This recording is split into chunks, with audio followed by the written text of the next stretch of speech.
D'accord, je voulais d'abord vous présenter un peu ce qu'est l'Institut d'études et de la recherche sur le droit et la justice, parce que c'est vrai même si on vient de deux structures existantes, on est une nouvelle structure.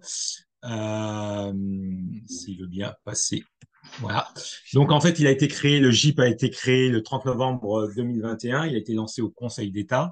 Et en fait, son but, il a pour ambition d'établir des ponts entre les acteurs, les décideurs et les citoyens pour faciliter la connaissance, les échanges et la nécessaire compréhension mutuelle dont on a besoin quand on parle du droit et de la justice. Alors, notre rôle, c'est vraiment de nous adresser évidemment à toute la communauté des chercheurs et des universitaires, mais surtout, évidemment, de nous adresser aux professionnels et de faire ce pont indispensable de comment on utilise la recherche et ses productions au service des professionnels et des décideurs publics, mais aussi, et c'est une composante aussi importante, c'est comment aussi après on s'adresse aux citoyens, aux justiciables, pour qu'ils puissent comprendre ce qu'est la justice et le droit et la justice.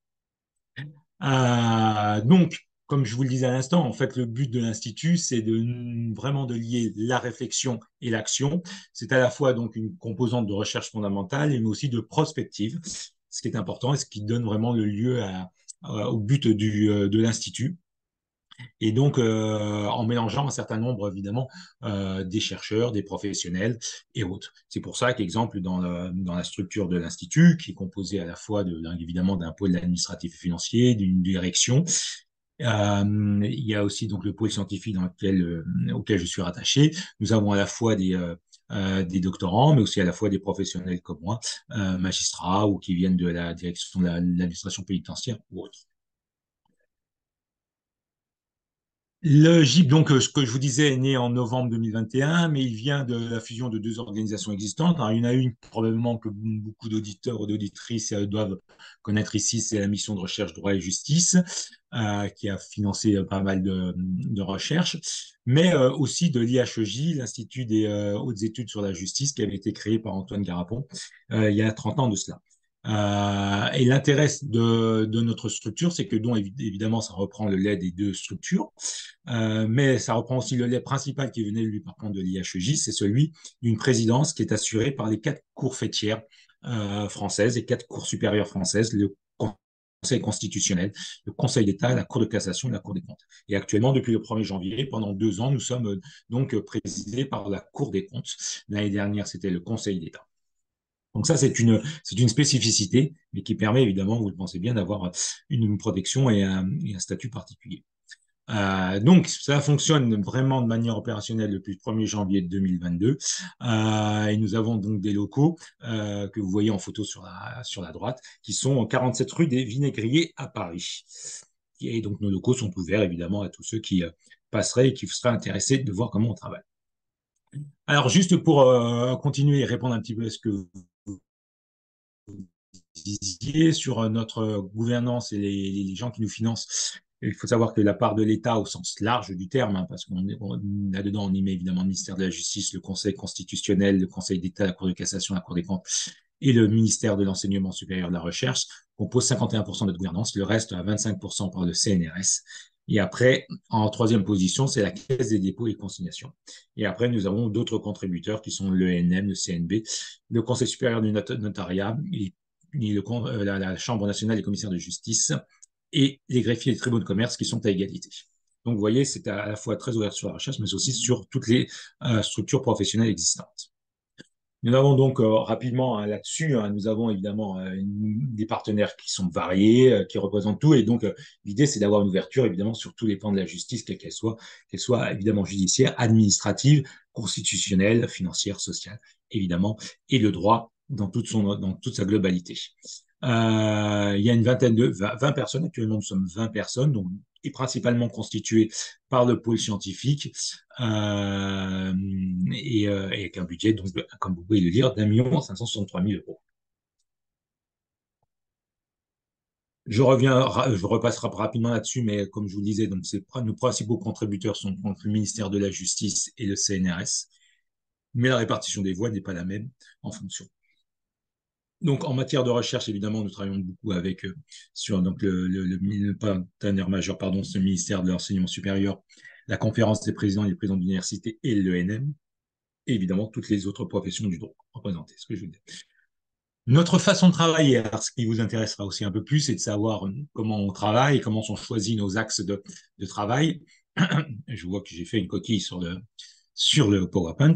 En fait, notre conseil d'administration choisit en fait des axes de travail et a choisi pour l'année dernière, pour cette année et l'année dernière, trois axes, c'était besoin, demande et attente de justice, les identités professionnelles et les droits des générations futures. Donc ça fait partie des axes qui nous demandent de réfléchir, sur lesquels il faut qu'on réfléchisse et sur lesquels on travaille. Et après, évidemment, on a tous les autres axes dans lesquels on va travailler. Un, tout d'abord par les appels à projets spécifiques que l'on fait, ou les appels à projets sans thématique particulière. Vous les avez vus probablement déjà passer.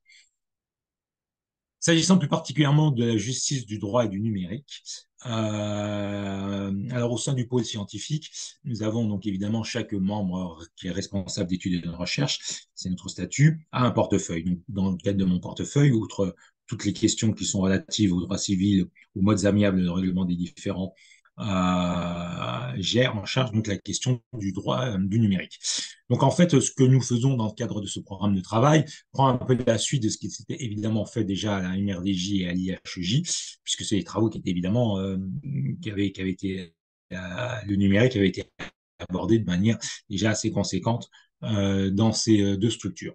Mais l'idée, ça a été donc évidemment de mettre en place un programme qui réfléchisse et qui soit à la fois assez réactif, parce que la difficulté, c'est vrai que le temps de la recherche, des fois, et surtout sur un domaine comme le numérique, n'a peut-être pas forcément la réactivité dont ont besoin notre gouvernance, les décideurs, mais aussi les professionnels, parce que cela va très vite. Donc l'idée, ça a été un peu ça. Alors en fait, on s'est réinscrit dans ce travail, puisque quand même, juste pour mémoire, la mission Recherche et Justice a financé un grand nombre de recherches en la matière et qui ont déjà ont eu un impact assez important et qui ont permis de bien comprendre certaines choses. Je pense particulièrement, je pense particulièrement à la recherche notariale et numérique, mais aussi tous les outils de justice collective qui ont été faits, ou sinon aussi les deux dernières recherches qu'on a eues sur la fabrique des usagers et le parcours usager des justiciables.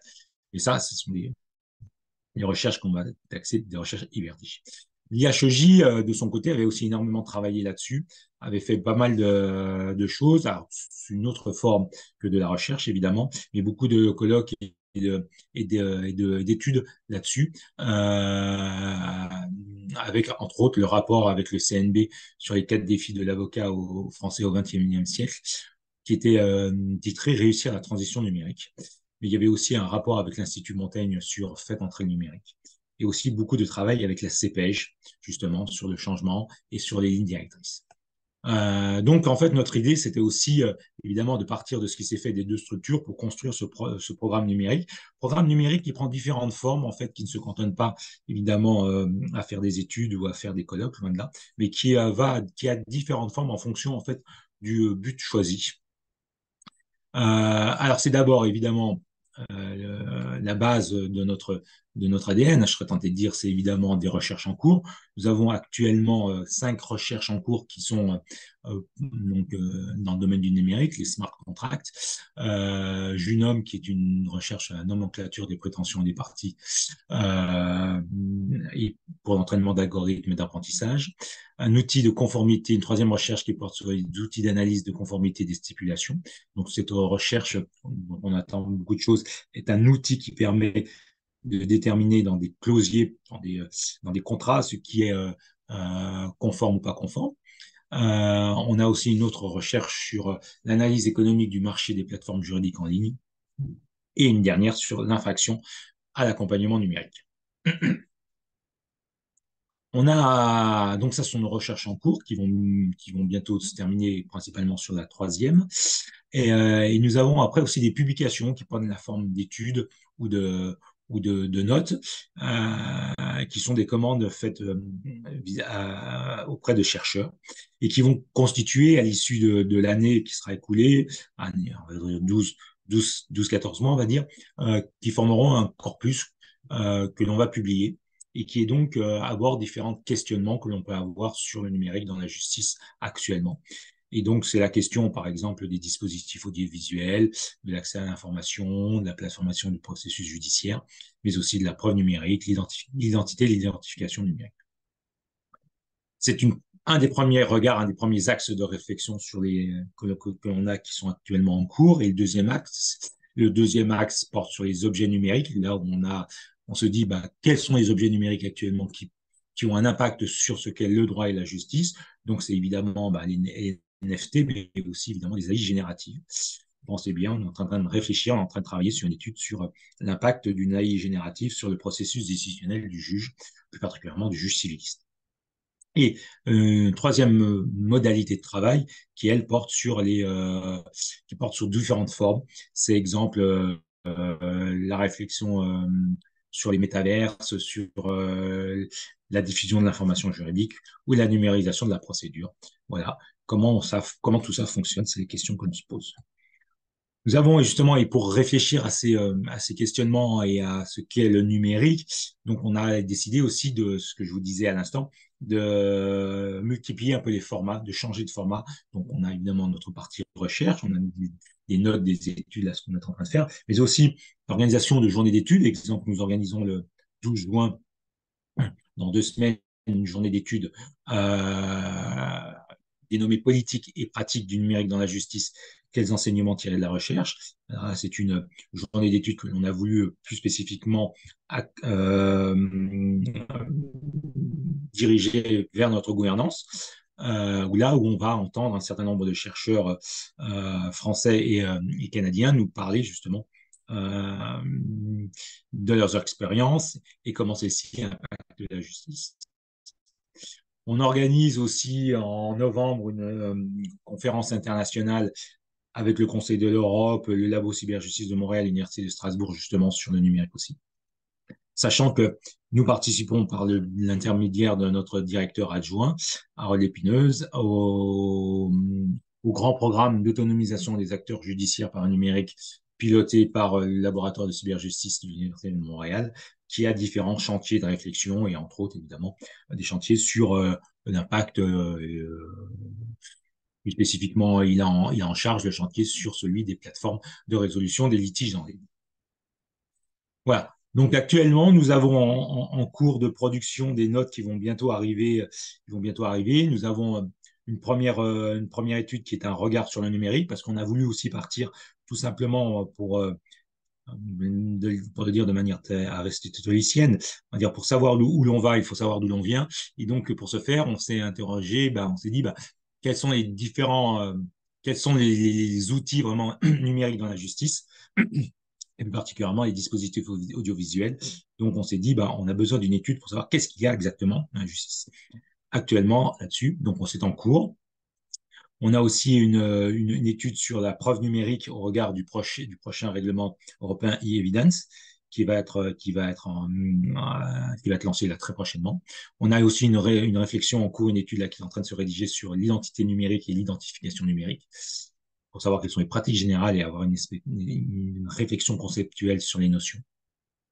On a une étude sur les NFT, donc les jetons non fongibles, qui est bientôt terminée, qui devrait pouvoir, si tout va bien, sortir fin du mois de juin. On a aussi une étude sur justement, donc plus spécifiquement sur l'impact d'une IA générative sur le règlement en ligne, et on a une autre étude donc sur l'impact d'une IA générative sur le processus décisionnel du juge civiliste. Et une étude sur les crypto-monnaies qui va être bientôt lancée. Voilà à peu près notre programme numérique, sachant qu'on a des chantiers qui vont être mis en place aussi et que nous réfléchissons justement à la construction d'un groupe de travail en fonction des thèmes. Mais il est vrai que l'actualité, la rapidité des choses font qu'on essaie de s'adapter, mais tout en gardant un peu le temps long et le regard nécessaire de la recherche des universitaires pour avoir le recul suffisant. C'est pour ça que sont tous nos travaux font l'objet d'un comité d'accompagnement scientifique composé de 7 personnalités qualifiées en la matière, à la fois des chercheurs, des universitaires et des professionnels. Et tous les travaux que nous faisons donc sont vus avec eux afin justement d'avoir ce regard scientifique indispensable. Voilà. Vous pouvez suivre évidemment nos travaux, notre activité par les différents médias sociaux. Évidemment, d'abord notre site internet, où vous pouvez en plus de ça trouver toutes les recherches que nous avons publiées, mais aussi évidemment sur YouTube, vous avez tous les actes, tout ce que nous faisons qui est enregistré et disponible, évidemment sur LinkedIn et sur Twitter. Voilà.